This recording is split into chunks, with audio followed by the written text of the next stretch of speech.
Assalamu alaikum दोस्तों, मैं Mohammad Fahadh Mirza, CEO and founder at Sabah Software. Today the topic we are going to discuss is getting admission into BS at NAMAL with Kainat Abbasi. Kainat Abbasi is currently doing BS Mass Communication from NAMAL और बाकी उन्होंने उनका educational background क्या था, उन्होंने इससे पहले नमल में दाखिला कैसे लिया और नमल की फीसिस क्या हैं और अदर पर्टिनेंट क्वेश्चंस उन्हीं के साथ डिस्कस करते हैं। तो फर्स्ट ऑफ ऑल कायनात अब्बासी रियली थैंक्स माशाल्लाह कि आप अपना कीमती वक्त निकाल के आए। Before proceeding into the depth of getting admission interview, थोड़ा सा बता दें कि आप जब नमल से में बीएस मैस कम्युनिकेशन से पहले आपने एजुकेशनल बैकग्राउंड क्या था? Thank you. सबसे पहले तो अस्सलाम वालेकुम और आपका बहुत बहुत शुक्रिया कि आपने मुझे इस काबिल समझा कि मैं खुद तो बीएस मैथ्स कम्युनिकेशन कर रही हूँ, लेकिन साथ साथ मैं बाकी स्टूडेंट्स को भी इस बारे में गाइड कर सकूँ। मैंने जो है वो कंप्यूटर साइंस में मैट्रिक किया है G93 गर्ल्स मॉडल स्कूल से। फिर उसके बाद मैंने ICS किया था G102 गर्ल्स कॉलेज से। और ये है कि मेरी जो फील्ड बनती जा रही थी वो कंप्यूटर साइंस थी, लेकिन मेरा जो शौक था वो इस साइड पे था, मैथ्स कॉम में मुझे था, क्योंकि मेरी फ्रेंड्स भी कर रही थी। जब मैं स्कूल में थी तब वो यूनिवर्सिटी में थी, तो मुझे काफ़ी बताती थी। और मीडिया साइड पे मुझे शौक था, मैं FM सुनती थी, तो मुझे वो RJ बनने का भी बहुत शौक था, वीडियो होस्टिंग का बहुत शौक था। तो इसलिए फिर मैंने जो है वो BS मैथ्स कम्युनिकेशन में एडमिशन ले लिया। ठीक, माशाल्लाह। अच्छा, बीएस मैथ्स कम्युनिकेशन तो आपने बता दिया कि अपना आपका जो है बैंड जो है वो इसी तरफ था। थोड़ा सा बताएं कि मतलब बीएस मैथ्स कम्युनिकेशन और भी इस्लामाबाद में यूनिवर्सिटीज करवा रही होंगी, तो why choose Namal for BS maths communication? मैंने नमल को ना इसलिए चूज किया कि मैंने ये देखा कि हमारे जो चैनल्स हैं, जैसे कि ARY हो गया, हम न्यूज़ हो गया, यहाँ पर ज़्यादा जो स्टूडेंट्स काम कर रहे हैं, अभी भी काम कर रहे हैं, वो नमल यूनिवर्सिटी के हैं और सब यही बात करते थे। और मैंने खुद भी इस चीज़ पे जो है वो काफ़ी नॉलेज जो है वो इकट्ठी की और मुझे पता चला कि जो BS मैथ्स कम्युनिकेशन है वो नमल का बहुत बेस्ट सब्जेक्ट है। वैसे तो ये लैंग्वेजेस की यूनिवर्सिटी है और यहाँ से आप कोई भी लैंग्वेज का डिप्लोमा करते हो या फिर किसी भी प्रोग्राम को आप करते हो तो वो बेस्ट है, लेकिन उसके साथ जो नमल अपनी एक डिग्री ऑफर कर रहा है BS मैथ्स कम्युनिकेशन, ये बहुत बेस्ट है। और मीडिया की फील्ड में ज्यादा जो स्टूडेंट्स हैं वो नमल यूनिवर्सिटी के हैं। ठीक, माशाल्लाह। इस वजह से मैंने नमल को चूज किया। माशाल्लाह। अच्छा, मुझे बताइए, एक स्टूडेंट है जो अप्लाई करना चाहता है, वो बीएस मैथ्स कम्युनिकेशन या बीएस की किसी डिग्री में दाखिला लेना चाह रहा है, तो बताइएगा कि क्या प्रोसीजर है, मतलब कहाँ से आप फॉर्म डाउनलोड कर सकते हैं, कहाँ पे इसको सबमिट करवाना होता है, इस बारे में थोड़ा सा बता दीजिएगा बेसिक। देखिए, नमल का जो जितना भी है ना, सारा प्रोसेस ऑनलाइन है। स्टार्टिंग में मुझे भी ये बात नहीं पता थी, तो मैं यूनिवर्सिटी चली गई थी, तो उन्होंने कहा था कि आपने ऑनलाइन ही सारा जो है वो फिल करना है। आप नमल की वेबसाइट पे जाएंगे, वहाँ पे आपको ना सारी डिटेल्स मिल जाएंगी। सबसे पहले आपने क्या करना है कि एकेडमिक्स में जाना है और वहाँ पे आपने चूज करना है कि आखिर आप किस सब्जेक्ट में जाना चाहते हैं। उस सब्जेक्ट के रिलेटेड आपको सारी डिटेल्स मिल जाएंगी और इनका जो एडमिशन फॉर्म है वो भी आपको जो है वो ऑनलाइन मिल जाएगा। आपने उससे फिल करना है और देन उसे सबमिट करवाना है और उसके बाद आपका, अगर आपका लिस्ट में नेम आ जाता है, आप सिलेक्ट हो जाते हैं, तो फिर उसके बाद आपका एक इंटर टेस्ट होता है। ठीक। अच्छा, आपने इधर जो है दो जो है पॉइंट जो मुझे इम्पोर्टेंट लगे। एक तो आपने कहा कि इसका ऑनलाइन अप्लाई कर सकते हैं, तो इसका मतलब है कि एक स्टूडेंट जो इस्लामाबाद से नहीं है वो भी मतलब जो है विदाउट कमिंग टू इस्लामाबाद जो है वो अप्लाई कर सकता है एंट्री टेस्ट तक के लिए। ठीक है जी, डन हो जी गया। जी, वो बिल्कुल, वो जी। किसी भी सिटी से बिलोंग करते हैं। अब मेरी यूनिवर्सिटी में जो स्टूडेंट्स हैं वो ज्यादातर गिलगित बल्तिस्तान और काफी दूर दूर जगहों से बिलोंग करते हैं, जैसे बहावलपुर हो गया।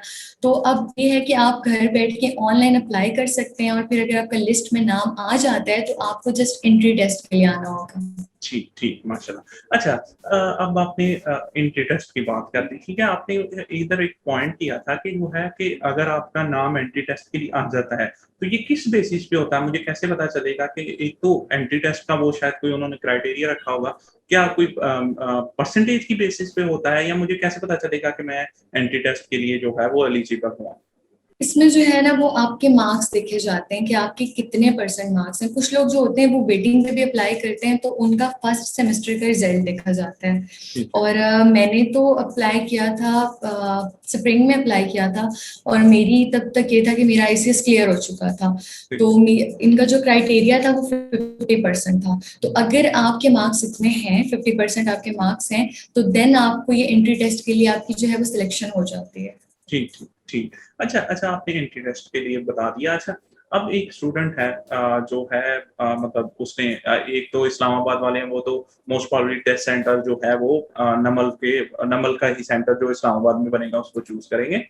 इसके अलावा जो स्टूडेंट्स बाहर से हैं, क्या मतलब सेंटर एक ही बनता है नमल इस्लामाबाद में, या इसके अलावा कोई सेंटर्स बन रहे होते हैं फॉर देखिए, टेस्टिंग जो पर्पस? सेंटर जी जी। टेस्टिंग के लिए जो आपका सेंटर बनता है वो एक ही बनता है। बाकी इनके कैंपसेस तो हैं, मतलब लाहौर में भी है, मुल्तान, पेशावर, हैदराबाद, कोयटा। तो अगर आप मेन कैंपस जो है वो इस्लामाबाद है, यहाँ पे अगर आप अप्लाई करना चाह रहे हैं तो फिर आपको एंट्री टेस्ट के लिए यहीं पर आना पड़ेगा, इस्लामाबाद नमल यूनिवर्सिटी में। ठीक है, यानी मैं जिस जो है इनकी ब्रांच में अप्लाई करना चाह रहा हूँ उन्हीं में मुझे जाके टेस्ट भी देना पड़ेगा। ठीक है। बिल्कुल बिल्कुल। डन। अच्छा अच्छा, मुझे बताएं एक, ठीक है, आप हम पहुंच गए कि मतलब एक स्टूडेंट जो है वो इस्लामाबाद या जिस जिस टेस्टिंग सेंटर में वो कंफर्टेबल था या जिस ब्रांच में जाना चाहता था वो उधर पहुंच गया। आप थोड़ा सा बता दीजिएगा एक टेस्ट में कौन कौन क्या क्या जो है सब्जेक्ट्स एवेल्युएट किए होते हैं for getting admission into BS? देखिए, ये जो डिपेंड करता है ना, ये बात इस चीज पे डिपेंड करती है कि आप मतलब आपने किस सब्जेक्ट में अप्लाई किया है। अब जैसे मैंने किया था बीएस मैथ्स कम्युनिकेशन में, तो उसमें मेरा जो एंट्री टेस्ट था उसमें बेसिकली जो था वो जर्नलिज्म के रिलेटेड क्वेश्चंस थे।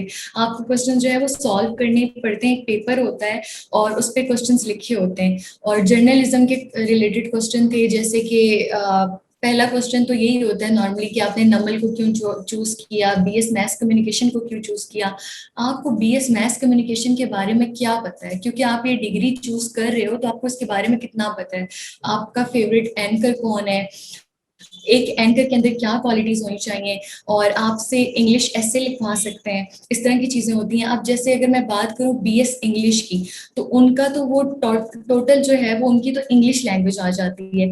तो उनकी जो है वो प्रॉपर जो है वो ग्रामर चेक की जाती है। नॉर्मली उनकी जो होती है वो पंक्चुएशंस आती हैं, टेंसेस आते हैं, और ज्यादातर जो वो फोकस करते हैं वो इंग्लिश एसेस पे फोकस करते हैं, और आपकी ग्रामर देखते हैं, उसकी बेस पे फिर वो आपको सिलेक्ट करते हैं। डन हो गई। यानी यानी कि आप जिस भी ब्रांच में जाना चाह रहे हैं उससे रिलेटेड आपका स्पेसिफिक जो है वो टेस्ट हो जाता है। थोड़ा सा मुझे बताइए कि बिल्कुल। आप देखें, आपने जो सबसे बड़ा मसला इधर जो मुझे नजर आ रहा है कि आपने आईसीएस किया और मैट्रिक में भी कंप्यूटर के साथ जो है वो परस्यू कर रही हैं, तो अब एकदम जो आपको टेस्टिंग के लिए उन्होंने जर्नलिज्म के क्वेश्चन पूछे, तो आया ये मुश्किल नहीं होता है, या उन्होंने थोड़ा पहले ही बताया होता है कि इस तरह का टेस्ट होगा तो बंदा प्रिपेयर कर सकता है? इस बारे में थोड़ा सा बताइएगा।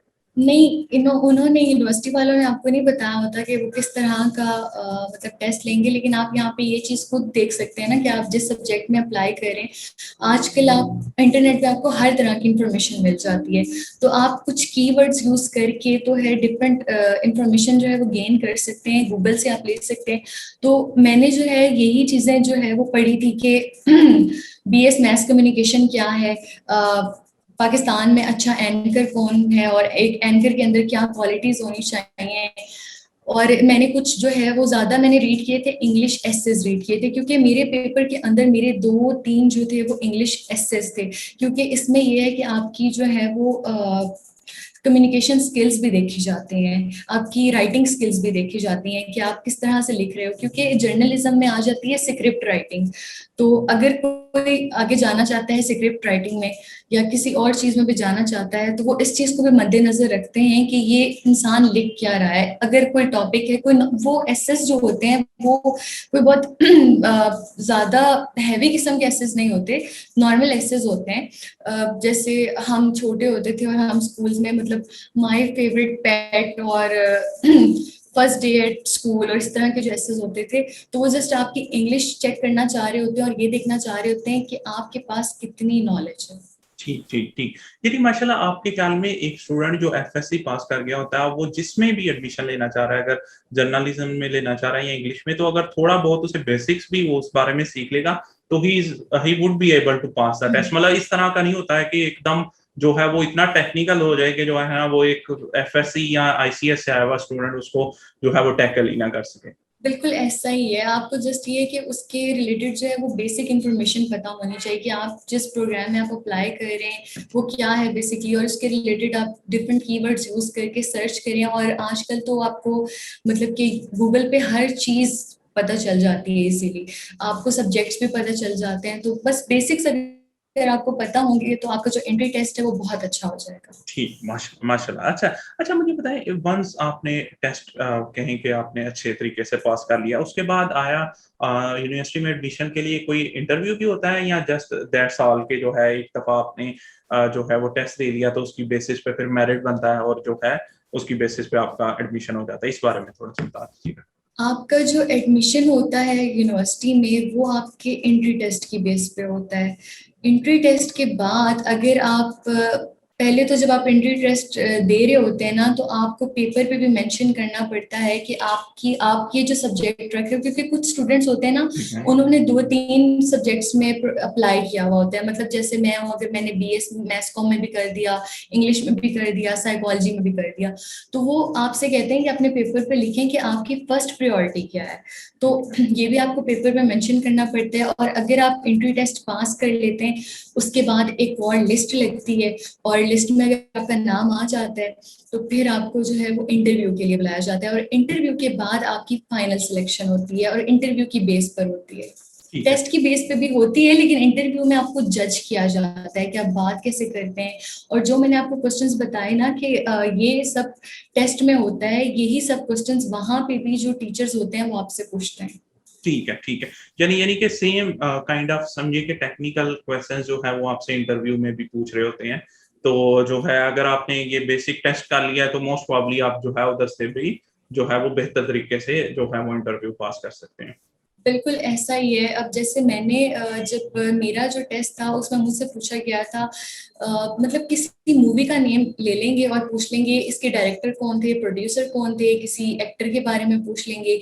अच्छा, एक एंकर है उसके अंदर क्या क्वालिटीज होनी चाहिए। अब जो इंग्लिश डिपार्टमेंट है जाहिर है उनसे टेंसेस के रिलेटेड या उनकी इंग्लिश को ही वो चेक करेंगे, और वो इंग्लिश ही प्रेफर करते हैं कि ये बात किस तरह से कर रहे हैं, इनकी ग्रामर कैसी है। तो अगर आपका एंट्री टेस्ट अच्छा हो जाता है ना तो फिर ऑटोमेटिकली ये है कि आप इंटरव्यू में भी पास हो जाते हो। ठीक ठीक ठीक, ये लेकिन एक एक चीज डिफरेंट आती है कि आप फेस टू फेस होते हैं तो मोस्ट प्रॉब्ली अगर इंग्लिश रिटन हो सकता है आपकी बेहतर हो तो इंग्लिश स्पीकिंग स्किल्स भी आपकी बेहतर ही होनी चाहिए for getting past into the test. अच्छा, इंग्लिश को आपके ख्याल में ये कितनी अहमियत देते हैं, खासतौर पे स्पोकन और रिटन बोथ, इंग्लिश को कितनी अहमियत देते हैं? इंग्लिश को जो ज्यादा अहमियत दी जाती है ना वो बीएस इंग्लिश में दी जाती है, मैथ कम्युनिकेशन में भी दी जाती है, लेकिन उस हद तक नहीं दी जाती क्योंकि ये जर्नलिज्म के रिलेटेड है। और हमारे जितने भी न्यूज कास्टर्स काम कर रहे हैं, बात कर रहे हैं, तो वो उर्दू में ही बात करते हैं। तो इसलिए आपकी उर्दू को देखा जाता है। जर्नलिज्म की मैं बात करूं कि आपकी उर्दू कितनी अच्छी है, आपकी उर्दू स्किल्स देखी जाती हैं। और एक चीज जो मैं यहाँ पे बताना चाहूंगी कि ऐसे होता है कि हम टेस्ट तो बहुत अच्छे से पास कर लेते हैं, लेकिन जब हम जाते हैं, अब हमारे सामने सीनियर टीचर्स बैठे होते हैं तो हम उन्हें देख के ना नर्वस हो जाते हैं, घबरा जाते हैं। वो टीचर जो होते हैं वो जस्ट हमसे जो क्वेश्चंस करते हैं उन पे फोकस नहीं कर रहे होते, बल्कि वो टीचर हर चीज पे फोकस करते हैं कि हम नर्वस तो नहीं है, हम बात कैसे कर रहे हैं, हमारा बोलने का अंदाज, हमारी ड्रेसिंग सेंस कैसी है। क्योंकि जो मीडिया की फील्ड है इसमें आपकी ड्रेसिंग हर चीज बहुत ज्यादा मैटर करती है, तो वो हर चीज को नोट करते हैं। ठीक ठीक, माशाल्लाह। अच्छा अच्छा, मुझे बताइएगा कि लेट्स अज्यूम के अब हमने जैसे डिस्कस कर लिया कि एक टेस्ट हो गया, इंटरव्यू हो गया, थोड़ा सा मुझे बताइएगा कि इसमें एफएससी और मैट्रिक की भी कोई परसेंटेज वो ऐड कर रहे होते हैं, या सिर्फ अगर आपने एंट्री टेस्ट और जो है अल्टीमेटली इंटरव्यू बेहतर दे दिया तो इसकी बेसिस पे आपका जो है एडमिशन हो जाते हैं? नहीं, आप जब जाते हैं इंटरव्यू के लिए तो आप जो है वो अपनी ओरिजिनल डिग्री लेकर जाते हैं, मैट्रिक की भी और एफएससी की भी।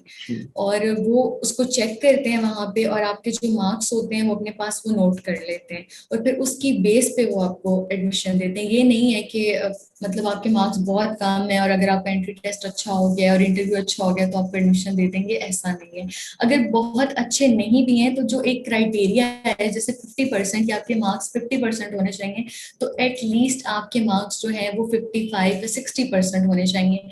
50% पे भी चांसेस हैं कि आपको एडमिशन मिल जाए, लेकिन वो फिर डिपेंड करता है कि आप किस तरह से बात करते हैं, किस तरह एंट्री टेस्ट देते हैं, और जब आप टीचर्स के सामने होते हैं तो आप किस तरह से बिहेव करते हैं। ठीक है, ठीक है। यानी यानी कि जो है सारे क्राइटेरिया जो है वो मीट करने पड़ते हैं।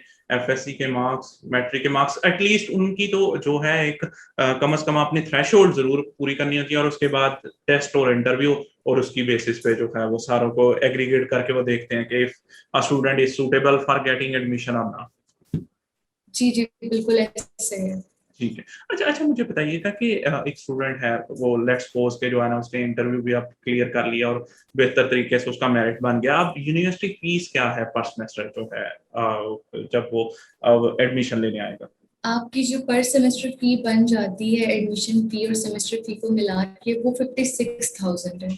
जस्ट आपकी यूनिवर्सिटी फी, आपकी जो अगर आप बस लगवाना चाह रहे हैं तो फिर आपकी जो बस फी है वो अलग से होगी, लेकिन 56,000 आपकी बन जाती है सेमेस्टर और एडमिशन फी को मिला के। लेकिन जब आप इसमें जो एक बेनिफिट मुझे लगा नमल में एडमिशन लेने का ये था कि एक तो नमल की फी जो है वो अफोर्डेबल है, बाकी यूनिवर्सिटीज के मुकाबले में इसकी फी जो है वो नॉर्मल है।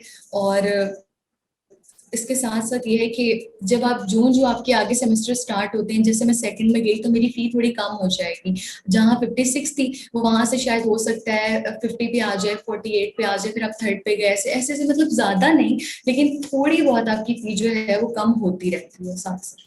I could vouch for the fee myself too, क्योंकि यूजुअली जो फी स्ट्रक्चर है जो इस्लामाबाद में ओवरऑल में मुझे पता है वो 90,000 टू 1,50,000 के करीब करीब जो है वो रेंज है for different universities, depending upon आप किस यूनिवर्सिटी में जा रहे हैं, तो फीस रीजनेबल है। लेकिन लेट्स सपोज, देखिए बात ये है ना कि बात है कि हर स्टूडेंट जो है वो अफोर्ड नहीं कर सकता, जी मतलब जी 90,000 और इस तरह की फीसेस जो है वो सब स्टूडेंट्स नहीं अफोर्ड कर सकते। और वो लोग देखे ना, जो मैंने आपको बताया गिलगित बल्तिस्तान, और गिलगित तो बहुत ज्यादा दूर है, वहां से आते हैं तो उन्होंने सब खुद करना होता है। बहुत से स्टूडेंट ऐसे होते हैं जो जॉब कर रहे हैं, अब उन्होंने अपनी हॉस्टल फी भी खुद पे करनी है, यूनी की फी भी पे करनी है। तो अब आपको पता है हमारे पाकिस्तान में जो है इतनी अच्छी जो है वो पे भी नहीं है कि स्टूडेंट्स को आप इतनी अच्छी पे ऑफर कर दो, जी तो नॉर्मल पे होती है। तो यूनिवर्सिटी जो है, नमल यूनिवर्सिटी ऐसे स्टूडेंट्स के लिए बेस्ट है, मतलब जिनके वसाइल जो है वो ज्यादा अच्छे नहीं है, मतलब नॉर्मल उनके हालात हैं और नॉर्मल उनकी पे है, तो वो उसमें रहते हुए भी ना अच्छी तालीम जो है वो यूनिवर्सिटी, नमल यूनिवर्सिटी से हासिल कर सकते हैं। माशाल्लाह। अच्छा अच्छा, मुझे बताएं, आपने जैसे अभी पॉइंट आउट किया कि स्टूडेंट्स के लिए मतलब जो है वो मुश्किल होता है 90,000 1 लाख सा हर स्टूडेंट्स की, लेकिन कुछ स्टूडेंट्स ऐसे होंगे जो जिनके लिए 50,000 या 60,000 भी पे करना मुश्किल है, मतलब ये एक फैक्ट है। तो इसके लिए यूनिवर्सिटी ने आया कोई फाइनेंशियल असिस्टेंस या स्कॉलरशिप इंट्रोड्यूस करवाए हुए हैं कि एक स्टूडेंट जो मेरिट की बेस पे आ गया है तो वो सिर्फ फीस की बेसिस पे जो है वो उधर से एग्जिट ना करे? नमल ने अपना जो है वो एक स्कॉलरशिप इंट्रोड्यूस करवाया, HC need based, need base के नाम से। और इसमें ये है कि जो स्टूडेंट्स जो है वो अपनी फी अफोर्ड नहीं कर सकते, उनके मार्क्स की बेस पे, और मतलब जो नीडी हैं और वो अच्छे मार्क्स भी ले रहे हैं, उनकी परफॉर्मेंस अच्छी है, तो उनकी जो फी है उसको जो है वो कम कर दिया जाता है। कुछ स्टूडेंट्स ऐसे भी होते हैं जिनकी सारी फी माफ कर दी जाती है, लेकिन ये होता है कि 50% आपकी जो फी है वो फिर माफ कर दी जाती है अगर तो आपकी परफॉर्मेंस अच्छी है यूनिवर्सिटी में, और अगर आप वाकई ही नीडी हैं तो उसके लिए भी कुछ रिक्वायरमेंट्स होती हैं, जैसे कि आपको अपना बैकग्राउंड बताना पड़ता है, आप कहाँ से बिलोंग करते हैं, और मतलब आपके फादर की कितनी पे है, या अगर आप खुद भी कमा रहे हैं तो क्या अर्निंग है आपकी, तो ये सब डिटेल्स जो है वो आपको देनी पड़ती हैं। तो उसकी बेस पे जो है वो आपकी जो हाफ फी है वो कम हो जाती है। डन हो गया। या यानी आपके ख्याल में नीडी और जो है कम्पिटिटिव स्टूडेंट्स वो कहीं ना कहीं जो है वो नमल उनको कंपनसेट कर देती है, उन्हें इस वजह से मसला नहीं आता है कि वो बस फीस नहीं दे सकते तो उन्हें जो है वो नमल छोड़ के जाना पड़े इसके लिए? बिल्कुल। और मतलब कि अगर कोई है, मतलब जिसके फादर की गवर्नमेंट जॉब है, तो वो लोग भी जो है वो अप्लाई कर सकते हैं, और उनके लिए भी फी जो है 50% जो है वो माफ होती है। क्योंकि मेरी खुद एक फ्रेंड थी और उन्होंने अप्लाई किया था, उनके फादर की कोई गवर्नमेंट जॉब थी और उनकी फी जो है वो अब कम है काफी।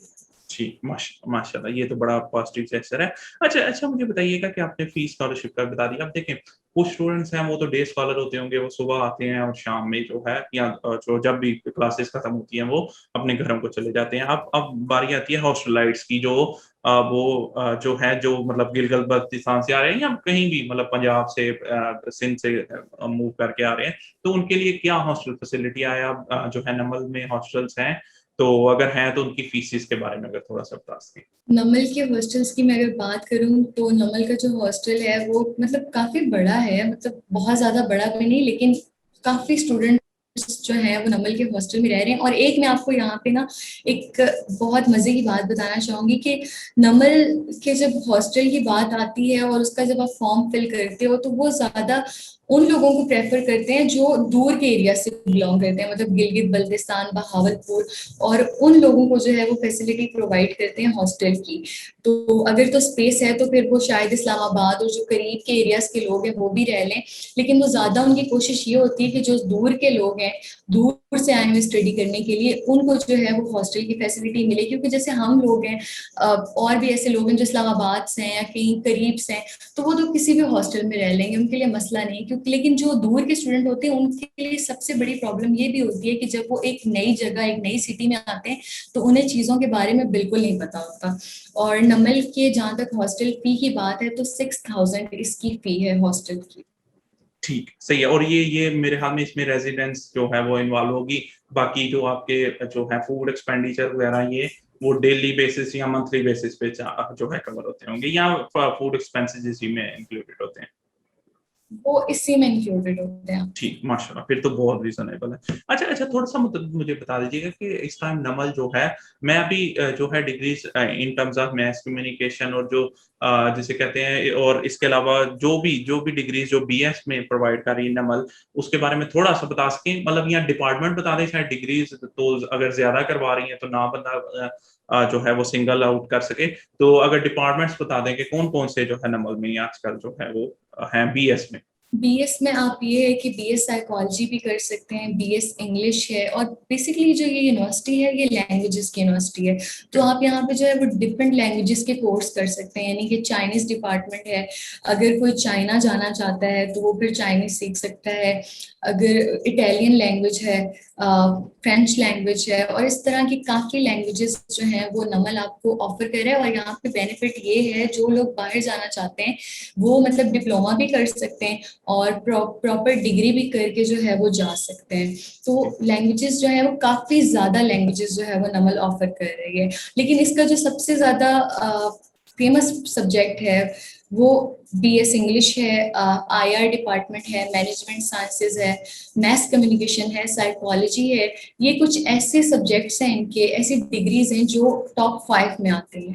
ठीक, माशाल्लाह, माशाल्लाह। अच्छा अच्छा, आपने डिग्रीज़ के बारे में बता दी, थोड़ा-सा बता दीजिएगा, आपको क्या लगता है कि किस तरह के स्टूडेंट्स जो हैं वो नमल में आके बहुत कंफर्टेबल फ़ील करते हैं और किन के लिए थोड़ा एनवायरनमेंट में एडजस्ट होना मुश्किल होता है?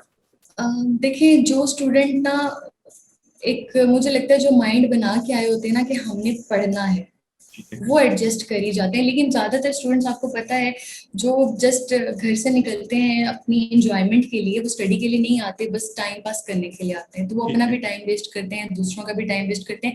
और कुछ स्टूडेंट्स ऐसे होते हैं जो मतलब इस माहौल के आदी नहीं होते, क्योंकि आपको पता है यूनिवर्सिटी का माहौल और स्कूल कॉलेज के माहौल में बहुत फर्क होता है। स्कूल कॉलेज में आपको बुक्स प्रोवाइड की जाती हैं जहाँ से आपने स्टडी करनी होती है, लेकिन यूनिवर्सिटी में आपको सब कुछ खुद ही फाइंड आउट करना है, स्टडी कैसे करनी है, प्रोजेक्ट्स कैसे करने।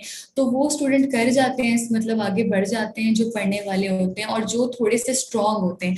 अगर तो आप बहुत वीक हो, यानी कि आप बात बात पे डर जाते हो, सहम जाते हो, तो फिर मुझे नहीं लगता कि आप यूनिवर्सिटी में जो है एडजस्ट कर सकते हैं। ठीक। Any final advice before concluding the interview के जो है आपने देखा हो कि जो मुश्किल हमें आती है या कोई भी किसी भी किस्म की प्रॉब्लम जो न्यू कमर्स आ रहे हैं, तो अगर वो ये कर लें तो उनके लिए बेहतरी होगी, मतलब उन्हें इतना मुश्किल नहीं होगा to adjust to the environment या to adjust to the academics and anything, मतलब जो आपको लग रहा है कि न्यू स्टूडेंट्स ज्यादातर करते हैं, तो अगर ये कर लेंगे तो उनकी बेहतरी है जो है इस चीज के बारे मैं यहाँ पे ना स्टूडेंट्स को ये एडवाइस करना चाहूंगी कि अगर तो वो कुछ स्टूडेंट्स होते हैं जो बहुत डरे डरे सहमे सहमे से रहते हैं, ज्यादा किसी से बात नहीं करते। अगर तो वो यूनी में एडमिशन लेना चाहते हैं और पढ़ना चाहते हैं तो, और वो यूनिवर्सिटी का माहौल भी देखना चाहते हैं, आप लोगों से जितना मर्जी पूछते रहो आपको नहीं पता चलेगा। तो वो ये कर सकते हैं कि वो छोटा सा कोई डिप्लोमा कर लें 2-3 मंथ्स का। उससे उनको जो है वो अच्छे से आइडिया हो जाएगा कि यूनिवर्सिटी का माहौल कैसा है, हर चीज के बारे में जो है वो उन्हें एक गाइडलाइन मिल जाएगी। और दूसरी बात ये कि जब आप यूनिवर्सिटी में एडमिशन लेते हैं तो आपको जो है इन बातों के बारे में पता होना चाहिए कि जीपीए क्या है, सीजीपीए क्या है। मतलब कुछ लोग, क्योंकि हम जाते हैं, हम ज्यादातर जो होते हैं इंटरमीडिएट के स्टूडेंट जाते हैं, तो आपको पता है हमारे क्या होता है, first term exam, second term, फिर थर्ड टर्म। तो हमारा यूनी में भी यही जो है माइंड बना होता है हमारे मिड टर्म्स में। तो आपको इस चीज का अच्छे से पता होना चाहिए कि जो आपके मिड टर्म के मार्क्स होते हैं वो आपके फाइनल में काउंट होते हैं। वो आपके ये नहीं है कि आपके फर्स्ट टर्म होगा, सेकंड टर्म होगा, थर्ड, फिर उसके बाद थर्ड टर्म होगा। तो ये चीजें हैं बेसिक्स जिनके बारे में आपको पता होना चाहिए। तो इस बारे में जो है वो लाजमी आप जो है वो इन्फॉर्मेशन कलेक्ट कर लें, ताकि आपको जो है आगे जाके प्रॉब्लम ना पड़े। ठीक, really thanks for concluding the interview so nicely. तो दोस्तों, मोस्ट प्रॉब्ली आपकी सारी पर्टिनेंट क्वेरीज जो है वो सॉल्व हो गई होंगी। इसके अलावा कोई आपकी क्वेरी हो तो आप कमेंट में पास कीजिएगा, मैं कोशिश करूंगा कि कायनात अब्बासी तक पहुंच सके। अगर आपको वीडियो पसंद आई हो तो इसको लाइक करें, दोस्तों के साथ शेयर करें और हमारे चैनल को सब्सक्राइब कर लें ताकि आपको फर्दर वीडियोस मिलती रहें। हमारे साथ जुड़े रहने के लिए और बार बार इस चैनल पर आने के लिए मोहम्मद वहाब मिर्ज़ा साहब का तहे दिल से शुक्रगुजार। अल्लाह हाफिज। पाकिस्तान जिंदाबाद।